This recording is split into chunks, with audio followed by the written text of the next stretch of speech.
오늘 말씀에 연관된 이 이야기를 제가 오래전에 이제 아침 묵상글을 이렇게 쓰면서 제가 제 책인데 다시 보잖아요.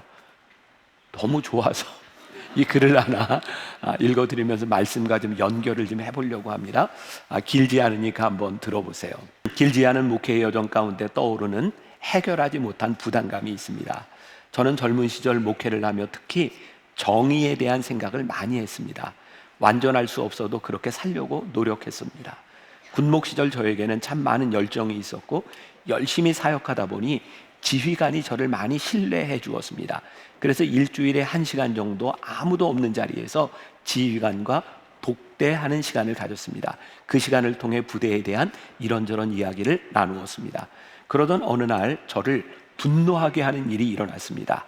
한 대대에 당시 주임 상사 중에 한 명이 병사들이 먹어야 하는 부식을 빼돌리고 있다는 사실을 알게 된 거죠.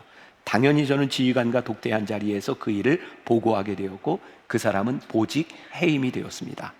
물론 저는 불의한 일을 하지 않았습니다. 그런데 오랜 시간이 지나 마음에 부담이 된 것은 그 사람을 하나의 인격과 한 가정의 가장으로 보려는 따뜻한 마음이 저에게 없이 그 사람을 단죄했던 그때의 제 모습이었습니다.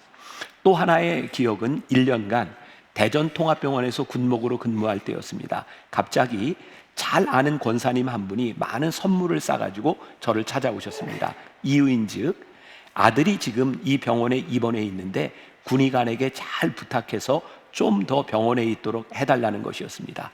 그 이야기를 듣고 저는 군의관을 찾아갔습니다. 그리고 이런 병사는 빨리 자대로 돌려보내야 정신을 차린다고 했죠. 그리고 그 병사는 자대로 가게 되었습니다. 아무리 생각해도 제가 잘못한 것은 없는데 마음이 편치 않았습니다. 이유는 옳은 일을 한다면서 그 부모의 마음을 헤아리지 못했던 정의감 때문이었던 것 같습니다. 누군가의 마음을 배려하지 못하는 정의감이 얼마나 유치할 수 있는지 모릅니다.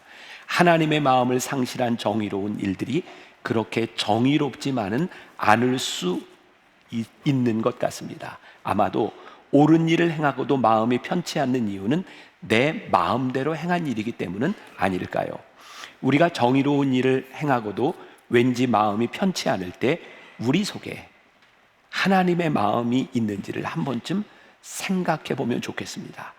옳은 일을 유익하게 행하는 일이야말로 점점 성숙해가는 그리스도인들이 고민해야 할 일이 아닌가라는 생각이 듭니다.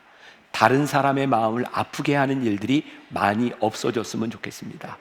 따뜻한 정의, 그런 거 없을까요?